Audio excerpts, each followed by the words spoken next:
प्रत्याशी के तौर पे भारतीय जनता पार्टी के राष्ट्रीय नेतृत्व ने अवसर दिया और आज पहले आगमन के साथ खेड़ेसरा में भव्य स्वागत जुलूस हजारों लोगों की एक सभा को संबोधित करके ग्रामीण क्षेत्र की शुरुआत मैंने किया और आज ये राजनांदगांव आया हूँ। राजनांदगांव के कार्यालय के बाद रोड शो पे शामिल होऊंगा।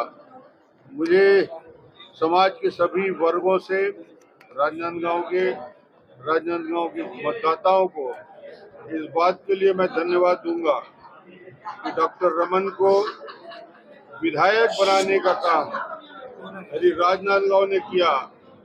यदि विधायक नहीं बनाते तो डॉक्टर रमन मुख्यमंत्री नहीं बन सकता था।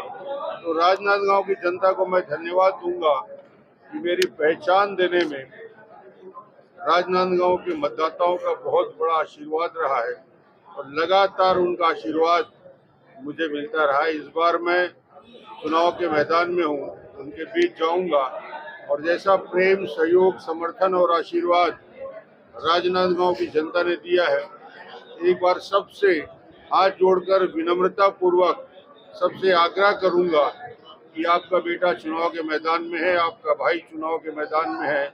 आप सबका आशीर्वाद और सहयोग मिले।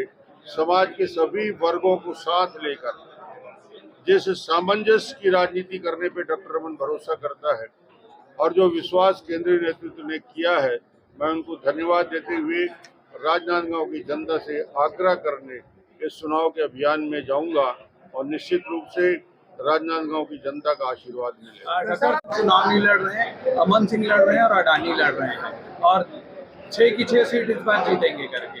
भूपेश बघेल सवेरे दोपहर शाम राम का नाम इतना ले लेता जितना रमन का नाम का माला जपता है उसका उद्धार हो जाता। उसको सपने में भी डॉक्टर रमन दिखता है। क्या भय और क्या फोबिया उसके मन में आ गया है।